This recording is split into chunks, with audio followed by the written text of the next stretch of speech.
There is no room in civilized society for people like him to be walking around.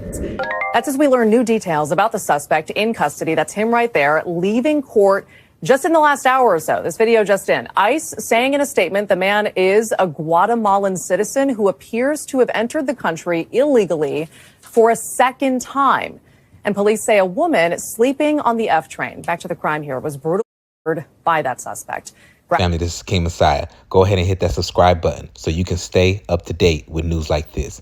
Well, today, this is a I told you so moment for Donald Trump.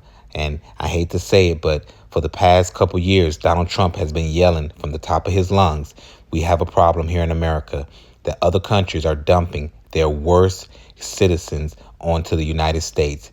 Countries are dumping the people that belong in insane asylums, mental health hospitals. They're just releasing them into the United States. And this story here is a proven fact that we have a problem. Let's get into the video. Have blurred the body of the victim. Here's that video here. You can see a man that appears to be sitting on the bench watching as the victim was engulfed in flames.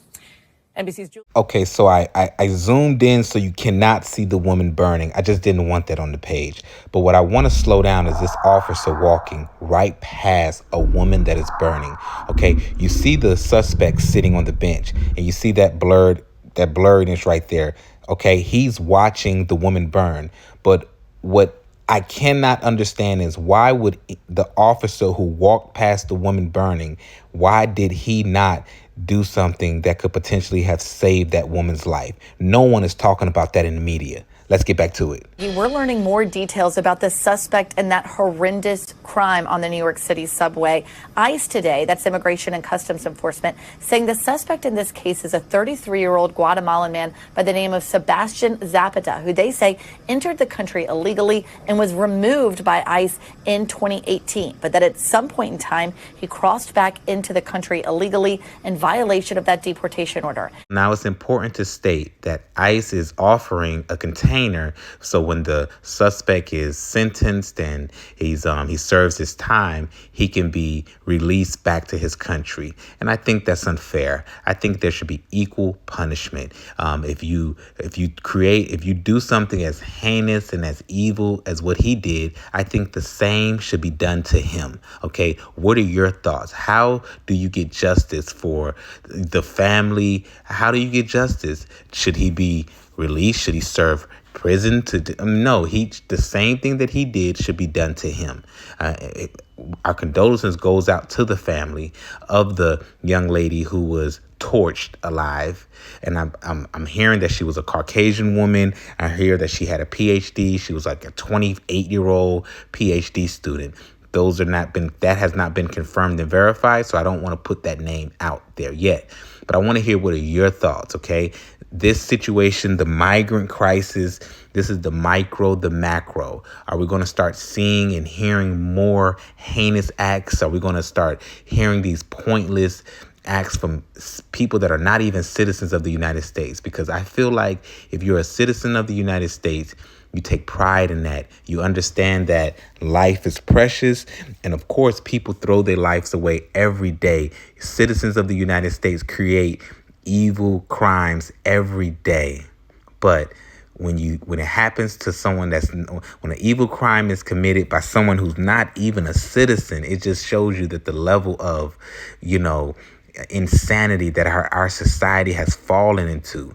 It's just one of the most disgusting things you could think of, because to fall asleep on a New York train is something that I have done. When I lived in New York, we've all fallen asleep on a train, and you should be able to fall asleep on a train while you are in between destinations and not have to worry about being torched. I mean, that is the world we live in, where you can't even walk down the street without having to worry about somebody harming you. Can't even fall asleep without someone harming you. And the craziest part about this entire story, I've seen the videos. I refuse to post it.